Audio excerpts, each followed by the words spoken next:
살아남는 이들 제51장 둘째 천사의 기별. 첫째 천사의 기별을 받아들이지 않은 교회들은 하늘에서 오는 빛을 거절해버렸다. 하나님께서는 이 자비의 기별을 백성들에게 보내어 그들이 얼마나 세속적이고 타락한 상태인가를 깨닫게 하시고 또한 하나님 만날 준비를 하도록 일깨우려고 하셨던 것이다. 첫째 천사의 기별을 주신 목적은 그리스도의 교회를 세상에 부패시키는 영향력에서 분리시키는 것이었다. 그러나 그리스도인이라고 자처하는 사람들의 대다수가 하늘에 대하여 매력을 느끼는 것보다는 세상에 대하여 더욱 큰 흥미를 가지고 있었다.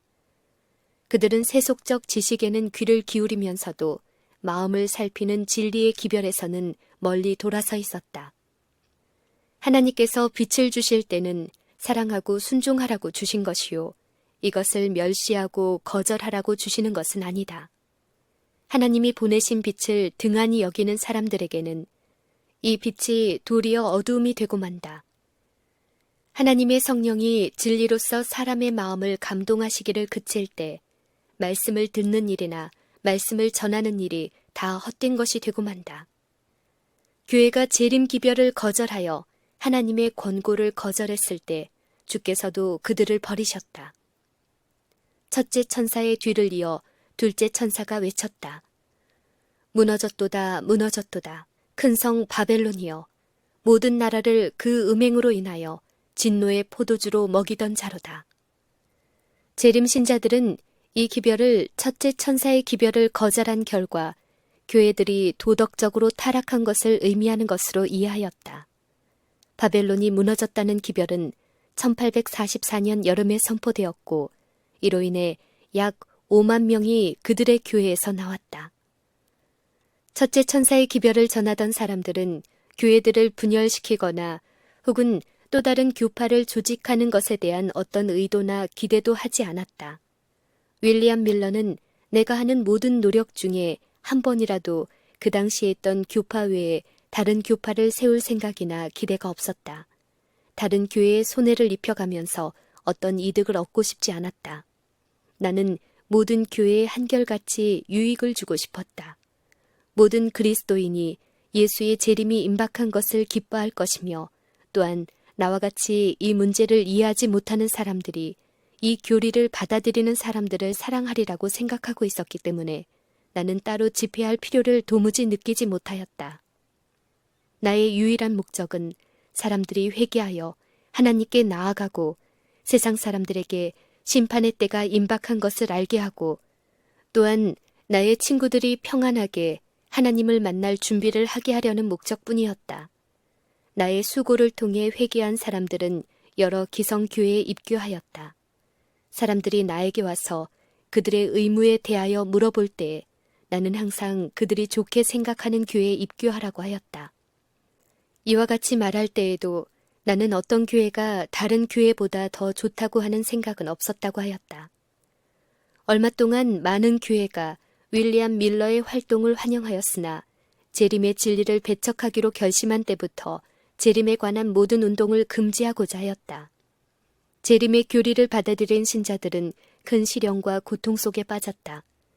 그들은 저희가 속한 교회를 매우 사랑하였으므로 교회를 떠날 마음은 없었다.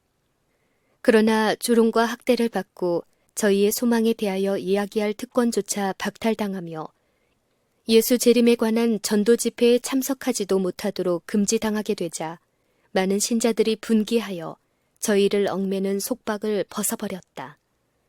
재림 신자들은 여러 교파들이 하나님의 말씀의 증거를 배척한 것을 보면서 계속 그 교회들을 진리의 기둥과 터가 되는 그리스도 교회로 인정할 수 없었다. 바벨론이 무너졌다고 하는 기별이 선포될 때 이 신자들은 전에 속했던 교회에서 나오는 것이 마땅한 일이라고 생각하였다. 첫째 천사의 기별을 배척했을 때로부터 여러 교회에는 서글픈 변화가 일어났다. 진리를 거절당하자 오류를 받아들여 소중히 여겨졌다. 하나님께 대한 사랑과 하나님의 말씀에 대한 신뢰가 점차로 식어갔다.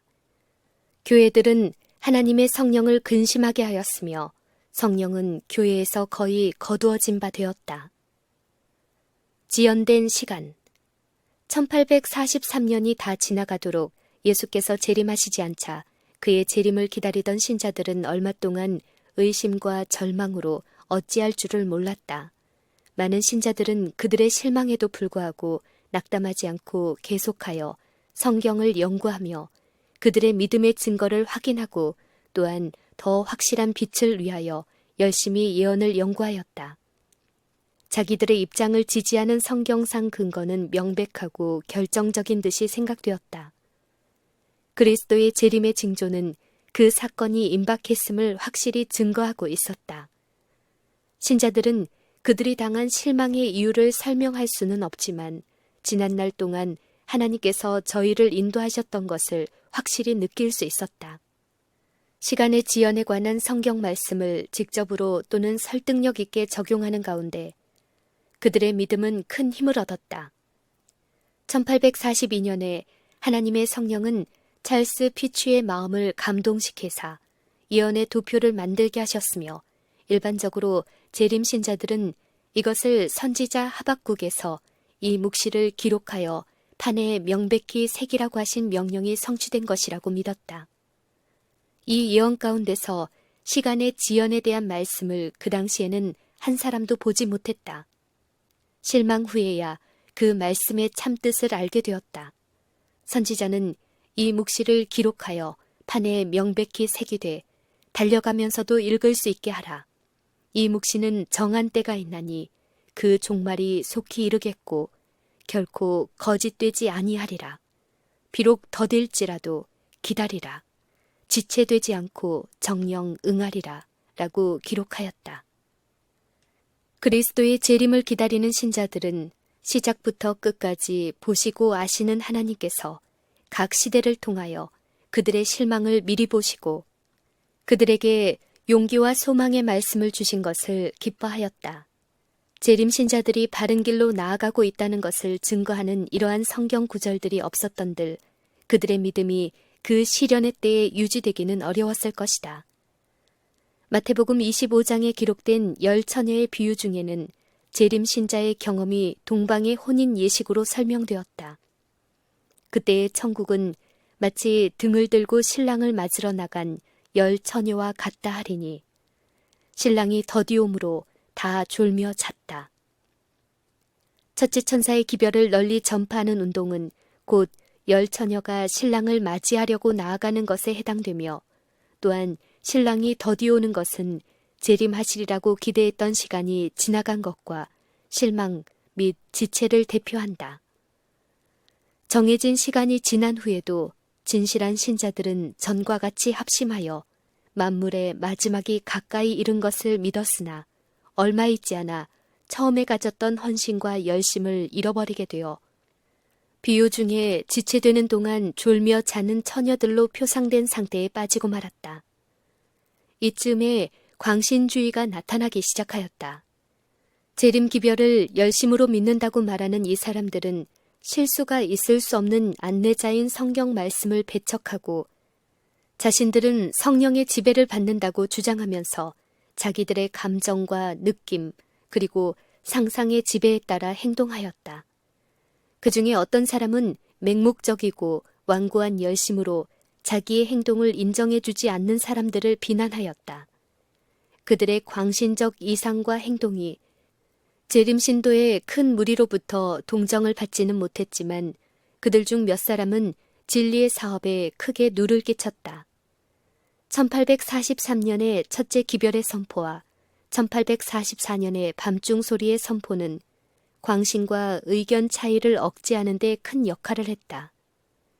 이 엄숙한 운동에 참가한 사람들은 마음에 서로에 대한 사랑이 가득 차 있었으며 또한 머지않아 뵙기를 기대하는 예수님께 대한 사랑으로 깊은 조화를 이루었다. 한 마음과 같은 소망은 그들로 모든 인간적 세력의 지배를 벗어나게 하고 사단의 공격을 막는 방패의 역할을 해주었다.